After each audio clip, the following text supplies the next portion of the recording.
Hey James, so this is going to be the hip stretches that I need you to move to, buddy. Okay. Now, with the dynamic hip stretches that you were doing that I gave you just about a week ago or so, if it's causing more strain than it's doing good to the hip right now, it just means that we have to go back one step. It doesn't mean that these aren't challenging, even though when I show you these movements, they might seem a little less challenging, or simplified, I should say. However, it's all about you stabilizing the hip right now and maybe stretching or moving the hip dynamically. It's not quite there. So we go back to stability, then we'll go to some stability, some dynamic, then we're going to bring in this program that you currently have that's full dynamic. So you're going to have to see that sort of, that progression sort of happen there. If we end up skipping this one in the middle, so be it. Meaning the dynamic and stability stuff. We might just do the stability and then go right to dynamic. However, we'll see. So first exercise is going to be lacrosse ball under the foot, or you just massage your feet, the arch right here, with your thumbs, okay? Or you can kind of bang the bottom like this, and a combination. And the reason for that is when you sit a lot, the bottom of your feet are not getting enough activity.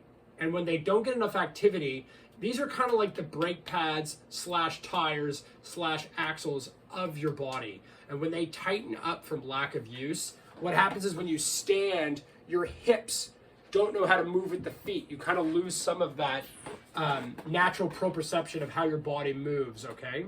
So we need to massage the feet to kind of get them moving. This is why foot or reflexology in the feet is so popular around the world, because the feet play such a huge role in how your body stands posturally, or even how you sit. Because if your feet are active, you tend to find that your body doesn't shut down as much. So massaging the feet for a good 30 seconds to a minute on each side. I suggest a minute, okay? Then what you're going to be doing, start with the strained side. So start with the side that's actually hurting the most, okay? Or the one that's in pain. You're going to push the heel into the ground. I have my toe up here. So I have my toes up, and I'm going to push my heel into the ground in the seated position that I'm in right now. So I'm trying to dig my heel into the floor. You're going to feel that in the back of the hip here. So that's stabilizing all the hip joints together, okay?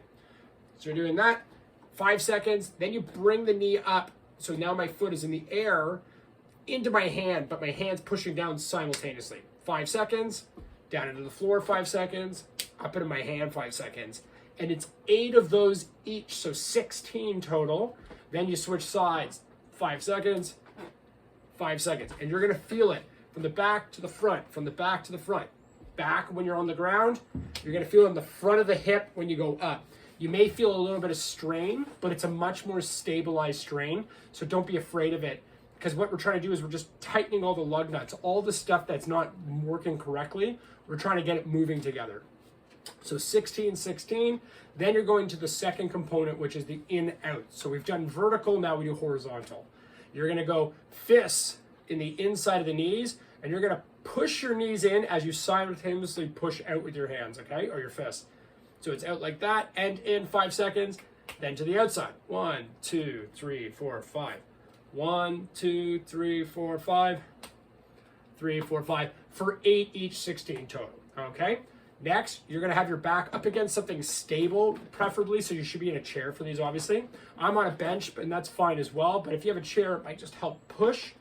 I'm gonna do these. It's called stomach vacuums. My hips are open, and I'm inhaling through my nose, relaxing my abdominal muscles, and then when I exhale, I'm gonna tighten everything up like someone's gonna punch me in the stomach, so what's called bracing.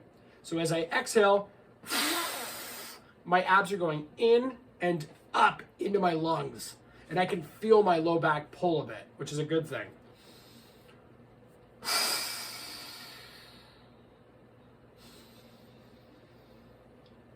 Expand the stomach. 8 to 10 times. What that's doing is it's pumping your abdominal chain here, which attaches to your psoas or hip flexors. When your abs are weak or lazy from sitting a lot, your psoas, or the tip of where your hip flexors start, they don't connect as well to the muscle. They get a little strained or lazy, and maybe that's probably why the dynamic stretches you were doing were bothering it so much because the abs are not engaged enough yet. So we want to stabilize the hips like you just did.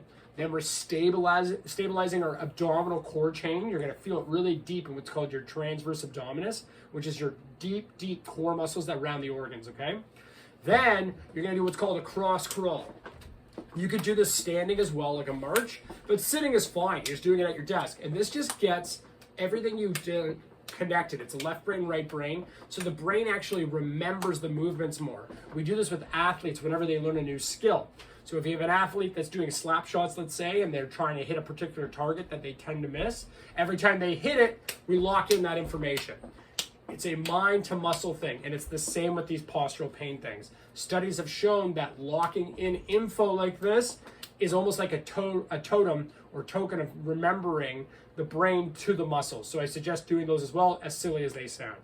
Those are the movements I want you to do on a daily basis. Get started on them right away. Other than that, follow through the exercises to the best you can. If the exercises are also causing strain, we'll readjust, but they should be fine in the sense that they're doing everything we're doing here. However, they're doing it in a much more understrained way. But if you do these first, you should be fine. Take care, buddy. Let me know how you're doing.